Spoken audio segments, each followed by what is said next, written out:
الحمد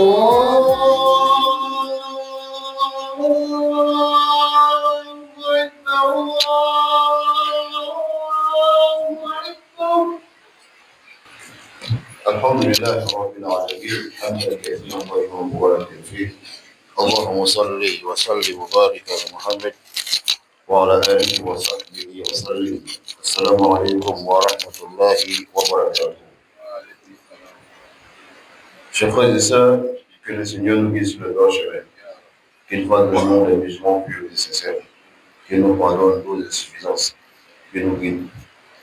Alhamdulillah Rabbil Alamin. Le messager Mohammed sallallahu alayhi wa sallam nous dit: donnez-moi 6 garanties et je vous donnerai le paradis en échange. Ces 6 garanties, le messager sallallahu alayhi wa sallam, il dit: lorsque vous parlez, soyez véridique. Lorsque vous parlez, soyez véridique. Un musulman, il ne ment pas. Il dit la vérité. Donc, pour ne pas mentir, il s'arrange à ne pas être dans des choses qui vont lui faire mentir. Deuxièmement, il dit: respectez vos engagements. Lorsque vous promettez, respectez. On n'a pas envoyé cet homme qui a promis, donc il faut respecter. Troisièmement, soyez à la hauteur de la confiance que l'on place en vous. On a vu tout le monde et puis on dit: toi, on te fait confiance. Est-ce qu'on peut te faire confiance? Tu as dit oui. Sois à la hauteur. Quatrièmement, il dit: faites attention à ce que vos mains touchent. Arrange-toi à ce que tu vas toucher là, ça soit pour toi, ça soit de licite. Cinquièmement, il dit: baissez le regard. Ça veut dire, faites attention à tout ce qui va soulever votre instinct de désobéissance. Il faut faire attention à ça, il ne faut pas regarder. Sixièmement, il dit: utilisez vos parties intimes dans le licite. En d'autres termes, l'adultère et la fornication, là, laissez ça. Alors, chers frères et sœurs, vous voyez que là, ces 6 éléments-là sont liés à la moralité de l'être humain lui-même. Comment est-ce qu'il se façonne? Comment est-ce qu'il s'auto-éduque? Comment est-ce qu'il recadre sa vie? Comment est-ce qu'il s'organise? Comment est-ce qu'il se discipline?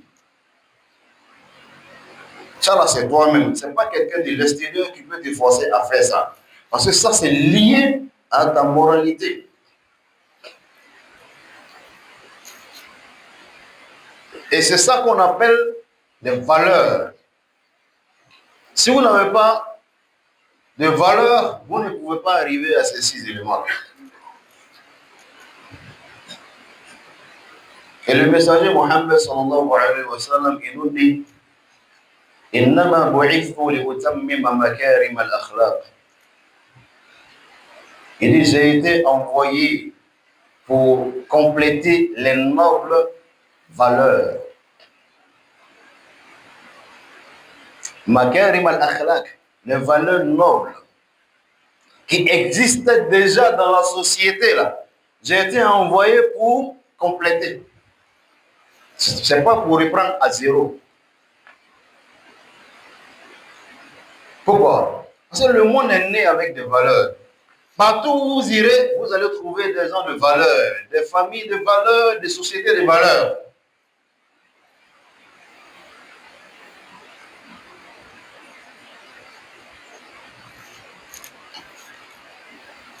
Le messager, sallallahu alayhi wa sallam, en disant cela,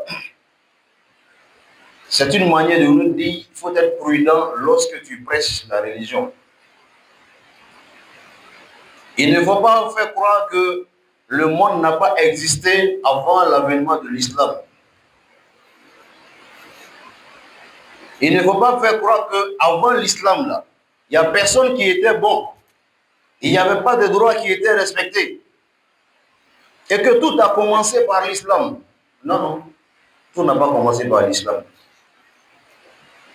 Lorsqu'on parle des droits de la femme, on exagère parfois en disant que c'est l'islam qui est venu donner des droits à la femme. C'est une exagération. Pour la simple raison que Khadija était commerçante et elle employait des commerciaux pour aller travailler pour elle, avec lesquels elle partageait le bénéfice. S'il n'y avait pas de droit de la femme, est-ce que Khadija allait être commerçante avant l'islam? Le messager était un commerçant. Il a travaillé pour elle. Il peut y avoir des dérives. Ça, c'est dans toutes les sociétés. Mais il ne faut pas faire croire qu'il n'y a rien qui existait avant l'islam. C'est ce que le messager tente de nous faire comprendre en disant il dit j'ai été envoyé pour compléter les nobles caractères et les valeurs. Et ça, nous le trouvons dans la sourate 4, verset 36, je crois, où le Seigneur nous dit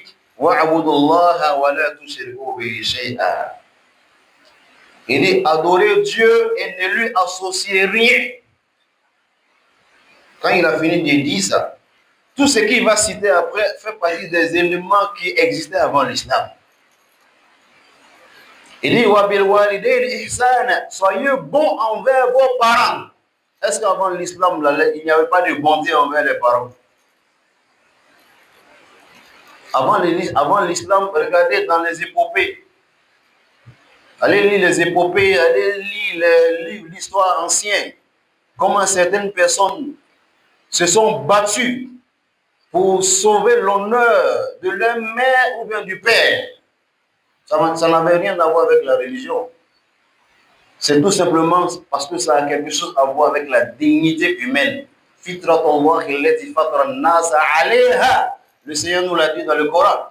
Il dit, les hommes naissent avec les valeurs. C'est Dieu lui-même qui inculque les valeurs aux gens. Mais ce que l'islam a apporté là, c'est ce qu'il a dit au début. Adorer Dieu et ne lui associer rien. On va vous expliquer pourquoi. Et il continue. Soyez bons avec vos proches. Est-ce que la bonté avec les proches n'existait pas avant l'islam? Ou bien est-ce que ça n'existe pas dans les sociétés où l'islam n'existe pas?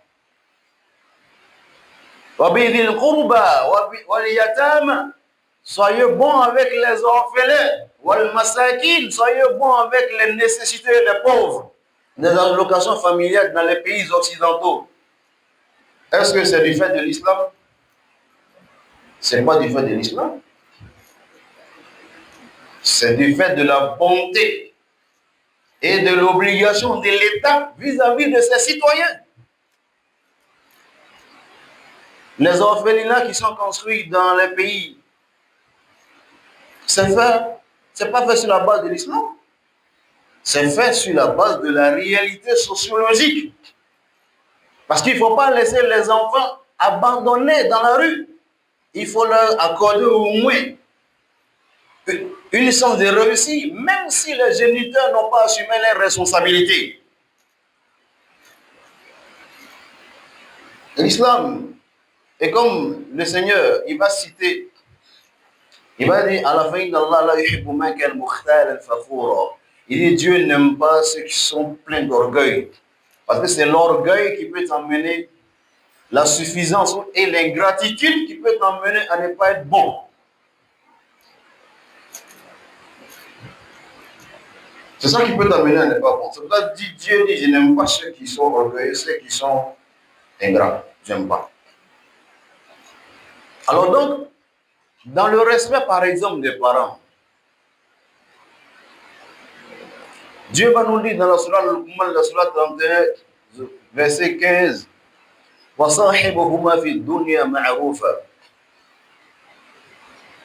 Il dit, même quand tes parents ne sont pas musulmans, s'ils sont idolâtres, s'ils sont animistes, ils sont bouddhistes, ils sont chrétiens, ils sont agnostiques, c'est-à-dire qu'ils ne sont même pas dans une religion. Il dit, il faut être de bonne compagnie avec eux. Il ne faut pas être désobligeant avec eux. Ce sont tes parents. Sois bon avec eux. Sois en bonne compagnie avec eux. C'est pour ça qu'ils ont demandé au messager sallallahu alayhi wa sallam, Man ahaqqa bi sahabati, ya Rasulallah, qawla ummuk. Il dit, qui a plus droit à ma compagnie entre mon père et ma mère? Le messager a dit, ta mère. Mais nous, on a transformé ça à qui doit avoir beaucoup plus d'argent entre mon père et ma mère. Et puis, on donne beaucoup d'argent à la mère, on laisse le père. Le messager n'a pas dit ça. Il dit, qui a plus droit à ma compagnie? Man ahaqqa bi sahabati, ma compagnie. Pourquoi? Parce que la mère a toujours besoin elle a toujours besoin de votre présence auprès d'elle. Elle a besoin de vous voir, de vous sentir, de savoir que vous allez bien. Ce n'est pas le cas du père. Non, non, non, nous sommes des pères, nous sommes des parents. Nos enfants qui sont à l'aventure, là, on les appelle comme ils les voient. Ça, ce n'est pas notre problème. Il faut travailler, tu vas venir. Quand tu vas venir, on va se voir. Mais c'est la mère qui appelle tous les jours pour savoir comment tu vas, est-ce que ça va bien, tout. Nous, c'est pas. On estime que si tu as quitté le pays pour aller ailleurs, c'est que tu es un guerrier. Donc, il faut aller te battre. C'est pas nous, on va te donner l'affection de ça ici. Non, nous, on n'est pas affectifs à ce niveau.